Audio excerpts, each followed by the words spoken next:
exciting later. Oh, yeah. All right, we're just going to get started. What is a beef ambassador? To me, a beef ambassador is someone who can effectively advocate beef.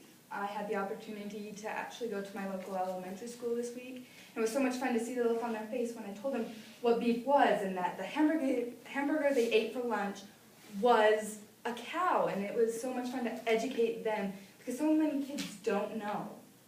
Exactly. Okay, why did you decide to become a beef ambassador? I have a passion for beef.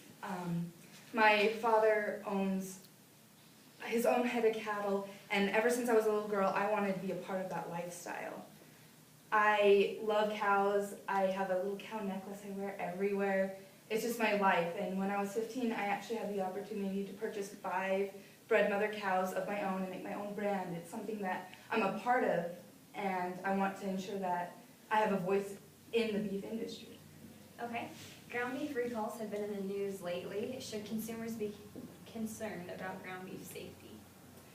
I think there should always be an awareness that beef does have to be cooked to a certain temperature, which is 145 to 160, depending on if you like it, medium rare. But ground beef should be cooked thoroughly and should be always monitored and make sure that there's no risk. That's the last thing you want, for consumers to be at a risk.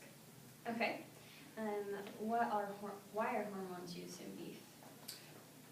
There's a lot of controversy over this subject because hormones have had a negative light. They have had a lot of bullying, I would say.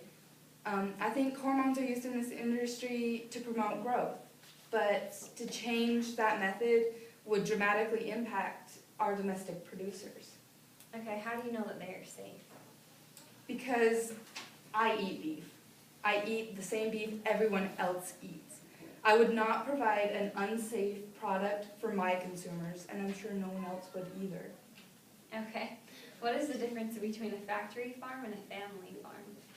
Well, a factory farm is an industry farm. It's basically kept in confined quarters, like a feedlot. There's a lot of negative images connected to a feedlot, which, some you can think that some are true, some are not.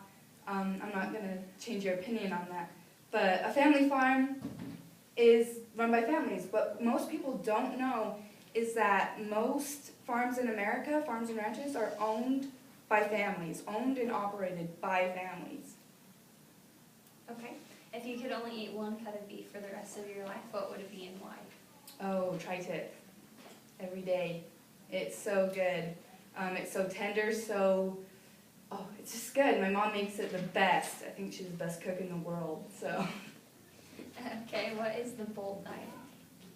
I do not know what the Bold diet is, but there is a website. It's Beef What's for Dinner. You can go on there. There's so much stuff that you can just learn about it. I've been on it so many times. Okay. It is widely known that modern beef producers use antibiotics. Why are antibiotics used in beef? There are many reasons why antibiotics are used in beef. My dad uses antibiotics to ensure that the animal is healthy, and many disagree with this practice because what if there's a residual effect? What if I could get sick from the antibiotic that is in the beef? They're used to keep the animal safe and keep it from not sustaining an illness or an injury. It does not affect us in any way. Okay. Why are beef prices so high and why are they on the rise? I think beef prices are high due to the fact, and this is just some of it, is because of the horrible snowstorm in South Dakota which killed thousands of cattle, and it's a high commodity right now. There's not a lot of beef and there's a lot of demand for it, so the prices have to rise. Okay. How can we save money at the grocery store on beef? Ground beef is an amazing thing. You can do so much with it. You can have hamburger helper, you can have spaghetti, you can have hamburgers. There's just so many things you can do with it, and it's not as expensive as a T-bone steak. So there's a lot of things you can do with beef that doesn't have to break the bank. Okay. And And what is the number one thing you want consumers to know about the beef industry and farmers and ranchers? The beef industry has the consumer's interest at heart. It's about the consumer, it's not about the farmers or the ranchers. It's about providing a safe product for them because it's their livelihood. It's what they care about. It's what pays their bills. And that's what they love to do. Okay, that's all I have for you. Thank you so much. Thank We're you. gonna ask you to stand here and take your picture.